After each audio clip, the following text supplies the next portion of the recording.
যুদ্ধবিরতির অবশিষ্ট দিনগুলোর জন্য পুরোপুরি হরমুজ প্রণালী উন্মুক্ত রাখার ঘোষণা দিয়েছে ইরান।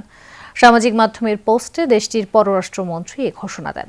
ধন্যবাদ জানিয়ে পাল্টা পোস্ট দেন মার্কিন প্রেসিডেন্ট ট্রাম্প। তবে ওয়াশিংটন জানিয়েছে চূড়ান্ত চুক্তি হওয়া অবধি ইরানের ওপর থেকে নৌ অবরোধ সরাবে না যুক্তরাষ্ট্র। এদিকে হরমুজ প্রণালী খুলে দেওয়ার ঘোষণার পর উল্লেখযোগ্য হারে কমেছে অপরিশোধিত তেলের দাম। বিশ্বব্যাপী শেয়ার বাজারে দেখা যাচ্ছে ইতিবাচক সূচক। সিলন টি রপ্তানিতে শীর্ষে। হরমুজ প্রণালী এই সমুদ্রপথ দিয়েই বিশ্বের মোট জ্বালানি তেলের 20% পরিবহন হয়।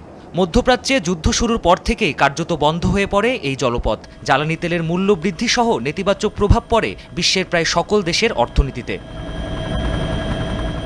চলমান যুদ্ধবিরতির মাঝে এ নিয়ে অবশেষে কিছুটা স্বস্তির আশ্বাস দিয়েছে ইরান। সামাজিক মাধ্যমের এক পোস্টে দেশটির পররাষ্ট্রমন্ত্রী আব্বাস আরাকচি জানিয়েছেন, যুদ্ধবিরতির বাকি দিনগুলোতে সম্পূর্ণরূপে খোলা থাকবে হরমুজ প্রণালী। ইরানের পূর্ব নির্ধারিত পথ দিয়ে নির্বিঘ্নে চলাচল করতে পারবে সকল দেশের বাণিজ্যিক জাহাজ। তবে এ পথে জাহাজ চলাচলে দেশটির বিপ্লবী গার্ড বাহিনী আইআরজিসির অনুমতি প্রয়োজন হবে বলে জানিয়েছেন ইরানের এক কর্মকর্তা।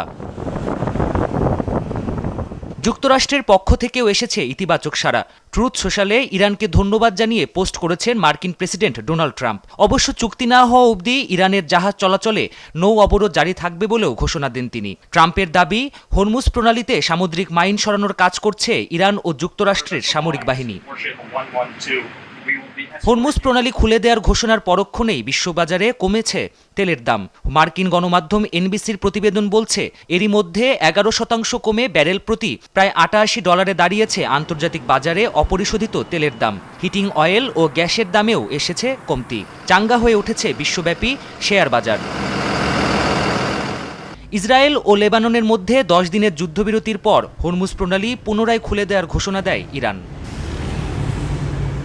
প্রাণপ্রতিম কুণ্ডু, যমুনা নিউজ।